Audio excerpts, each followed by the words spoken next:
বৃহস্পতিবার পবিত্র রাতে কেউ যদি এই দোয়াটি 100 বার পরে কোনো দিন পৃথিবীর কোনো মানুষের কাছে তার হাত পাততে হবে না। পৃথিবীর সব কিছু তার পায়ের নিচে আল্লাহ হাজির করে দিবেন। দারিদ্রতা থেকে মুক্তি দান করবেন, বিপদ আপদ থেকে মুক্তি দান করবেন, তার সম্মানকে সুউচ্চতা দান করবেন, অসুস্থতা থেকে দূরে রাখবেন। আল্লাহর অশেষ দয়া ও রহম তাকে দান করে দিবেন। সুবহানাল্লাহ। বৃহস্পতিবার রাত এটি গুরুত্বপূর্ণ রাত। এই রাত সপ্তাহে একদিন আসে। আরবিতে রাত আগে আসে, দিন পরে আসে। সুতরাং বৃহস্পতিবারের যে দিন গিয়ে রাত, এটি বৃহস্পতিবার রাত নয়, এটি শুক্রবারের রাত, এটি জুমাবারের রাত, এটি দোয়া কবুলের রাত, আল্লাহর কাছাকাছি হওয়ার রাত। সুবহানাল্লাহ।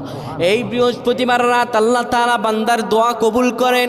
কেউ যদি বৃহস্পতিবার রাতে ঈশা নামাজের পরে পবিত্র হয়ে ইয়া হাইয়ু ইয়া হাইয়ু ইয়া হাইয়ু ইয়া রফিয়ু ইয়া রফিয়ু ইয়া রফিয়ু এই দোয়াগুলো পড়তে পারে 100 বার, আল্লাহ রাব্বুল আলামিন